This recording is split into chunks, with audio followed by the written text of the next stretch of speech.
사사기 6장 11절에서 16절. 여호와의 사자가 아비에셀 사람 요아스에게 속한 오브라에 이르러 상수리 나무 아래에 앉으니라. 마침 요아스의 아들 기드온이 미디안 사람에게 알리지 아니하려 하여 밀을 포도주 틀에서 타작하더니 여호와의 사자가 기드온에게 나타나 이르되 큰 용사여 여호와께서 너와 함께 계시도다 하매 기드온이 그에게 대답하되 오 나의 주여 여호와께서 우리와 함께 계시면 어찌하여 이 모든 일이 우리에게 일어났나이까.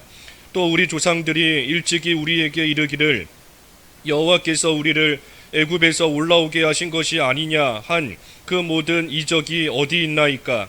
이제 여호와께서 우리를 버리사 미디안의 손에 우리를 넘겨주셨나이다 하니 여호와께서 그를 향하여 이르시되 너는 가서 이 너의 힘으로 이스라엘을 미디안의 손에서 구원하라.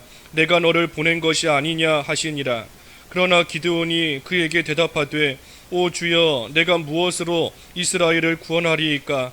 보소서 나의 집은 므낫세 중에 극히 약하고 나는 내 아버지 집에서 가장 작은 자이니이다 하니 여호와께서 그에게 이르시되 내가 반드시 너와 함께하리니 내가 미디안 사람 치기를 한 사람을 치듯 하리라 하시니라. 제목은 그 12절 말씀대로 이 큰 용사, 큰 용사 기드온입니다. 큰 용사 기드온. 오늘 5장, 6장, 7장 읽을 범인데, 이 5장은 그 드보라와 바락이 하나님 앞에 이제 베푸신 그 구원을 생각하며 감사하는 그러한 찬양 시이고, 이제 6장부터 이 기드온을 통해서 하나님께서 그 미디안과의 전쟁에서 승리하게 하시는 그러한 역사가 쭉 기록되어 있습니다. 여기 특별히 6장 2절에 보면 이 미디안의 손이 이스라엘을 이겼다 그랬어요. 왜냐하면 하나님께서 그 1절에 보면 7년 동안 그들을 미디안의 손에 넘겨주셨기 때문에 미디안의 손이 이스라엘을 이겼습니다. 그때 이스라엘 자손이 어떻게 했는가? 미디안으로 말미암아 산에서 웅덩이와 굴과 산성을 자기들을 위하여 만들었다. 그러니 이스라엘이 미디안의 공격을 당하고 미디안 손에 넘어가게 되었을 때 살기 위해서 산에다가 웅덩이와 굴과 산성을 만들고 그 안에 들어가서 피해 보려고, 그 안에 들어가서 미디안의 손에서부터 이 피함을 얻으려고 이러한 것들을 만든 겁니다. 하지만 이러한 것이 이스라엘 자손에게 참된 피난처가 될 수 없습니다. 피난처가 될 수 없어요. 그러니 3절 이하에도 보면 이스라엘이 파종할 때가 되면 미디안과 아말렉과 또 동방 사람들이 이 이스라엘을 치러 계속해서 올라오는 겁니다. 그래서 이스라엘 거 하나도 남겨두지 않고 다 멸하려고 하고 다 뺏어가고 궁핍함을 당하게 한 겁니다. 그러니 이스라엘이 잘못 피한 겁니다. 미디안이 왔을 때 산에다가 웅덩이 만들고 굴을 만들고 산성을 만들어서 그 안에 들어가면 미디안으로부터 피할 수 있을 줄 알고 그 안에 들어가서 살면 어려움 없이 살 수 있을 줄 알고 이러한 것들을 만들었지만 그것이 이스라엘에게 참된 피난처가 되지 못해요. 우리가 아는 대로 피난처, 하나님을 피난처로 삼아야 되는데 이스라엘이 지금 하나님의 징계를 받는 가운데 피난처를 잘못 택한 겁니다. 하나님께 피해야 돼요. 하나님을 산성으로 삼고 하나님을 피난처로 삼고 굴과 같이 하나님을 반석으로 삼고 하나님께 피했다면 이스라엘이 그 미디안을 통한 하나님의 징계로부터 안전할 수 있었을 텐데 하나님께로 피하지는 않고 다른 피난처를 만들어서 그리로 숨으려고 하고 그리로 피하려고 하니 그러니 이 어려움이 멈추지 않고 계속되는 겁니다. 피해 들어가야 그 여러 가지 환난으로부터 말 그대로 피하는 것이고 그 어려움이 멈추는 것인데 피난처로 피하지 못했으니 그러니 그 어려움이 계속되고 있는 거예요. 계속. 이스라엘은 뭔가 살아보려고, 이스라엘은 뭔가 어려움을 이겨보려고 열심히 산에 가서 웅덩이도 파고 산에다가 웅덩이를 파니 얼마나 고생스럽고 힘든 일입니까? 하지만 수고는 수고대로 하지만 결코 도움이 되지 못하는 겁니다. 산에 가서 굴, 산성, 또 산성을 짓고 굴을 찾고 아무리 애써서 수고하며 살 길을 찾아 나가지만 결코 살 길이 열리지가 않아요. 피난처가 잘못된 겁니다. 우리가 한 군데만 보면 그 시편 62편 2절에 보면 시편 62편 그 2절에 우리가 잘 아는 말씀이지만 62편 2절에 오직 그만이 나의 반석이시요 나의 구원이시요 나의 요새이시니 내가 크게 흔들리지 아니하리로다. 여기 잘 봐야 될 것은 내가 크게 흔들리지 않는다 그랬습니다. 크게 흔들리지 않는다. 하나님을 반석으로 구원으로 요새로 삼고 나아갈 때 크게 흔들리지 않는다. 그러니 잠깐은 흔들릴 때가 있습니다. 하나님께서 잠깐은 흔들리도록, 잠깐은 어려움을 당하도록 하나님께서 놔두실 때가 있어요. 하지만 말 그대로 잠깐인 겁니다. 그 잠깐이 언제 끝나는가 하는 것은 하나님께로 언제 피하는가 거기에 달린 겁니다. 하나님께로 빨리 가서 피하면 그 잠깐 흔들리는 것이 말 그대로 잠깐으로 끝나는 것이고, 하나님께로 피하지 않으면 그 잠깐이 하나님께로 피할 때까지 계속되는 겁니다. 그러니 우리도 여러 가지 어려움 당할 때가 있고 또 힘든 일 겪을 때가 있지만, 여기 아까 시편의 말씀처럼 하나님을 피난처로 요새로 반석으로 구원으로 삼고 나아가면 크게 흔들리지 않는다 그랬으니 우리가 살 길 하나님을 피난처로 삼는 겁니다. 이스라엘과 같이 아무리 다른 길 힘들이고 노력을 다 기울이고 정성을 다 쏟아서 아무리 살 길을 찾는다 할지라도 그 환난과 어려움이 끝나지 않아요. 계속되는 겁니다. 그래서 이러한 이스라엘이 피난처로 산성을 삼고 동굴을 삼고 웅덩이를 삼았지만 그 어려움이 그치지 않고 계속되니, 그러니 결국에는 6절에 보면 6절에 이스라엘이 미디안으로 말미암아 궁핍함이 심한지라 이에 이스라엘 자손이 여호와께 부르짖었더라. 이제서야 하나님께 부르짖고 이제 하나님께로 피해 들어가는 그러한 모습이 이스라엘에게 나타나는 겁니다. 그러니 하나님께 피하니, 하나님을 피난처로 삼으니 이제 하나님께서 피난처가 되어 주십니다. 그래서 밑에 7절부터 쭉 보면 먼저는 선지자를 통해서 이스라엘을 책망하세요.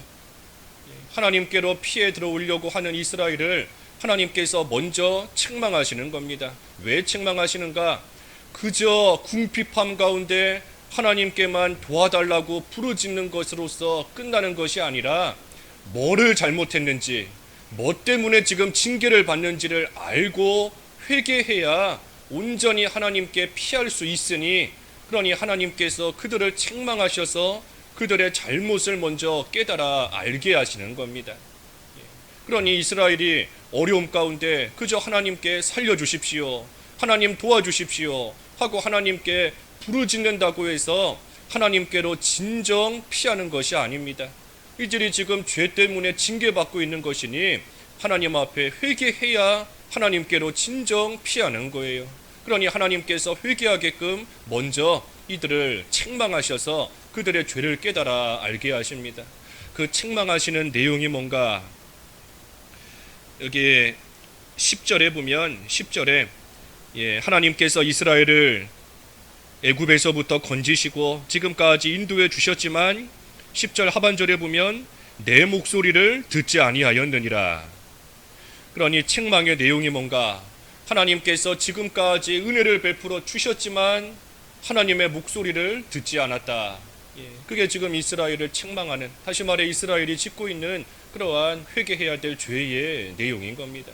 그래서 이것을 먼저 회개하라 하나님께서 책망하시고, 그리고 나서 이제 피할 길 하나님께서 열어주시는 겁니다. 어떻게? 기드온을 통해서, 기드온을 사사로 세우셔서 하나님께서 이스라엘을 이제 또 건져내 주시는 겁니다. 여기 기드온이 어떤 사람인가?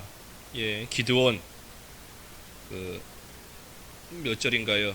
여기 11절에 보면 이 기드온이 이 밀을 포도주 틀에서 타작하고 있습니다. 그런데 타작하는데 이것을 지금 이 미디안 사람에게 알리지 아니하려 하여 이 밀을 포도주 틀에서 타작하고 있었다. 그런데 사실 이 기드온이 지금 숨어서 이 타작하고 있는 겁니다. 미디안 사람에게 알리지 않으려고, 다시 말하면 들키면, 지금 타작하는 것이 미디안 사람에게 들키면 그것을 빼앗길 수 있기 때문에 들키지 않으려고 숨어서 이 밀을 지금 포도주 틀에서 타작하고 있는 겁니다. 이것은 이 기드온의 이 연약함을 보여주는 거예요. 기드온이 연약한 사람인 겁니다. 자기 가진 거 뺏길까봐 참으로 숨어서 이러한 일을 하고 있을 정도로 연약한 그러한 기드온인데, 이러한 기드온에게 하나님께서 나타나시고 오셔서 또 하나님의 천사를 통해서 기드온을 찾아오셔서 하시는 말씀이 오늘 제목같이 큰 용사여, 큰 용사여 하고 기드온을 불러주시는 겁니다. 기드온의 지금 모습이 참으로 가진 거 뺏길까봐 숨어서 일하고 있는 그러한 연약하고 보잘것없는 기드온인데, 하나님께서는 기드온을 큰 용사라 하고 지금 칭해 주시는 겁니다. 왜 기드온을 큰 용사라 하고 불러주실 수 있는가, 또 기드온이 왜 큰 용사라 하고 인정을 받을 수 있는가, 그 이유가 12절 바로 뒤에 나와 있습니다. 큰 용사여, 여호와께서 너와 함께 계시도다. 여호와께서 함께 계시기 때문에 기드온 자신을 놓고 보면 연약하고 참 한심하기도 하고 부족한 그러한 자이지만, 여호와께서 기드온과 함께 하시기 때문에 기드온이 하나님께 인정받을 수 있을 만한 큰 용사가 된 겁니다. 용사로 인정해 주시는 것도 참 과분한 일인데, 그냥 용사도 아니고 큰 용사다. 우리 전에 바른 성경에 보면 힘센 용사다 그랬는데, 힘이 없는데 힘센 용사다 하고 하나님께서 불러주시는 이유가 뭔가, 여호와께서 너와 함께 계시도다. 그러니 우리도 똑같은 사람들 아니겠습니까? 우리도 우리 자신 보면 얼마나 한심하고 연약하고, 내가 손에 쥐고 있는 거 뺏길까봐 참 아둥바둥 살아갈 때도 많고, 육신적으로 우리 또 여기 우리 연세 드신 분들도 계시지만, 우리가 나이가 들수록 점점 약해질 수밖에 없는 것이 또 하나님 정해놓으신 당연한 이치인데 그럴 수밖에 없고, 그러니 우리 자신 보면 한없이 연약합니다. 하지만 하나님께서 나를 가리켜 큰 용사다 하고 얼마든지 불러주실 수 있어요. 왜? 여호와께서 함께 하시기 때문에. 여호와께서 함께 하시면 나는 힘이 없지만 하나님의 힘이 내 힘이 되는 것이고, 나는 능력이 없지만 하나님의 능력이 내 거가 되고, 지혜도 마찬가지고 지식도 마찬가지고, 그러니 우리는 우리와 함께 하시는 하나님으로 인하여서 큰 용사, 힘센 용사가 될 수 있는 겁니다. 그러니 나 자신을 보면 우리가 뭐 할 수 있는 일이 없습니다. 내가 어찌 이런 일을 할 수 있을까? 내가 어찌 이런 일을 감당할 수 있을까? 우리 이번 주가 교사 특별 기도회 기간인데, 우리가 교사의 직분 감당하는 것도 나 자신을 보면 못해요. 나같이 믿음 없는 자가, 나같이 죄짓기 잘하는 자가, 나같이 한심한 자가 어찌 교사의 직분 감당할 수 있을까? 어찌 집사의 직분 감당할 수 있을까? 하지만 할 수 있는 이유가 하나님이 함께 하시기 때문에, 하나님께서 나를 큰 용사라 하고 인정해 주시고 불러주시고, 불러만 주실 뿐 아니라 실제로 함께 하시면서 하나님께서 감당할 수 있는 능력을 덧입혀 주시기 때문에, 그렇기 때문에 우리가 모든 일 할 수 있는 겁니다. 그게 사도 바울의 고백, 내게 능력 주시는 자 안에서 내가 모든 거 할 수 있다 하는 그러한 고백으로 이어지는 겁니다. 그러니 우리도 할 수 있다 하는 마음을 가져야 돼요. 할 수 있다. 예수님 믿는 자는 못합니다, 못한다, 할 수 없습니다 하는 그러한 말, 그러한 생각 우리가 갖는 거 사실 합당치 않습니다. 못한다 하는 것은 나의 부족함을 보고 있기 때문에 못하는 겁니다. 나를 바라보면 할 수 없는 것이 지극히 당연해요. 나같이 부족한 자가 어찌야 뭘 할 수 있겠는가? 지극히 당연한 겁니다. 하지만 하나님께서 함께 하신다 그랬으니, 하나님 함께 하시는 것을 확신하고 하나님께서 함께 하시면 할 수 있다 하는 그 믿음으로써 우리는 모든 것을 해나갈 수 있는 겁니다.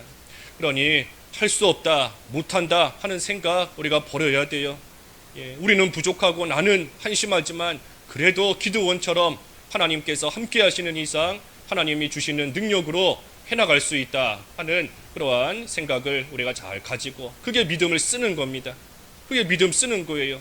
하나님이 함께 하시는 것을 믿으니 믿음을 쓰는 거고, 하나님이 함께 하시면 할 수 있다 하는 것을 믿으니 믿음을 쓰는 겁니다. 그래서 우리는 불신자와는 근본적으로 다릅니다. 불신자는 자기에게 가진 것이 없으면 못하고, 자기의 힘이 없으면 못하고, 도와주는 사람이 없으면 못하지만, 하지만 우리는 믿는 자로서 하나님이 함께 하심을 확신하니, 그러니 그 하나님 주시는 힘으로써 그 안에서 우리는 모든 거 할 수 있어요.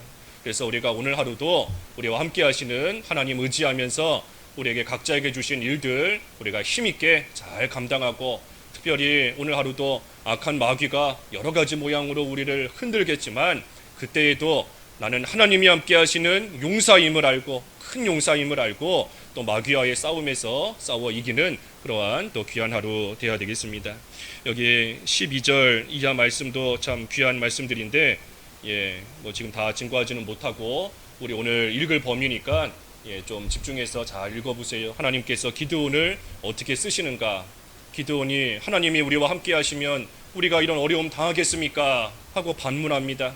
하지만 하나님께서 결코 이스라엘을 버리지 않으셨고 결코 기드온을 버리지 않으셨습니다. 그 증거가 뭔가? 내가 너를 돌아보고 너를 보낸다 하는 겁니다. 하나님께서 기드온을 돌아보시고 기드온을 보내시는 거예요. 하나님께서 기드온을 버리셨으면, 이스라엘을 버리셨으면 돌아보실 필요가 없습니다. 이미 버리셨는데 뭐하러 돌아보시겠어요? 하나님께서 이스라엘을 버리셨다면 기드온을 보내실 이유가 없습니다. 하지만 하나님께서 결코 버리신 것이 아니고 하나님께서 외면하시는 것도 아니기 때문에 기드온을 돌아보시면서 기드온을 보내시고, 그리고 딱 한 가지만 더 증거하면 하나님께서 기드온에게 말씀하시는 겁니다. 이 너의 힘으로 감당하라 하는 겁니다. 이 너의 힘으로, 그저 너의 힘으로 이 일을 하라 하는 것이 아니라, 이 너의 힘으로, 몇 절인가요? 14절에 너는 가서 이 너의 힘으로, 이 이가 중요한 겁니다. 이 단순히 너의 힘이 아니라 이 너의 힘, 이라는 것이 뭐겠어요? 하나님이 주시는 이 힘으로 하라 하는 겁니다. 하나님께서 너에게 지금 주신 이거, 하나님이 너에게 주신 이 힘이 너의 힘이니, 그러니 이 너의 힘으로서 가서 이스라엘 구원하는 그 일 감당하라 하는 겁니다. 그러니 우리도 하나님께서 우리에게 주시는 이 힘이 있는 줄 알고 오늘 하루도 그 하나님 의지하며 승리하는 그러한 한 날 되어야 되겠습니다.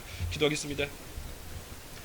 하나님 아버지, 이스라엘이 하나님 앞에 또 죄를 범함으로 하나님께서 미디안의 손에 7년 동안 이스라엘을 넘겨주셨습니다. 이스라엘이 그때 하나님 앞에 회개하며 하나님을 피난처로 삼았더라면 그 어려움과 환난이 또 금방 끝났을 터인데, 그러지 않고 산에서 웅덩이를 파고 또 굴과 요새를 피난처로 삼고 나아갔기 때문에 그 환난이 그치지 않고 계속되었다 하였습니다. 하나님, 저희도 하나님을 피난처로 삼는 지혜로운 성도의 삶이 되게 하여 주시옵소서. 다른 것 아무리 피난처로 삼고 다른 도움을 아무리 구하고 다른 것을 반석으로 삼고자 할지라도 그것이 저희에게 결코 참된 피난처가 되지 못하는 것을 다시 한번 깨달아 알게 하여 주시옵시고, 살아계신 우리 하나님만을 우리의 구원이요 요새요 반석으로 삼고 나아갈 때 크게 흔들리지 않는다 하셨사오니, 우리 하나님 주시는 그 피난처의 은혜 속에 깊이 들어가서 하나님이 주시는 참된 평안 가운데 모든 어려움과 환난을 극복하며 이기며 통과하는 저희들의 삶이 되게 하여 주시옵소서.